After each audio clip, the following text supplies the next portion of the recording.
కల్పితమైన Kashmir file కల్పితమే అనుకుందాం, Kerala story కల్పితమే అనుకుందాం, పాకిస్తాన్లో కలలు తెగి ట్రైన్లో వచ్చినాయి కల్పితమే అనుకుందాం, గాడ్సే గాంధీని చెప్పింది నిజమే కావచ్చు, ఒక్కడిని అంటాడు గాంధీ మాట.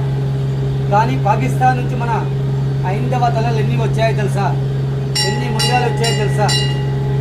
ట్రైన్లో దేశం విడిపోయినప్పుడు అత్యధికంగా చంపబడ్డ వాళ్ళు కూడా ఇప్పుడు కూడా చంపబడుతున్న వాళ్ళు హిందువులే.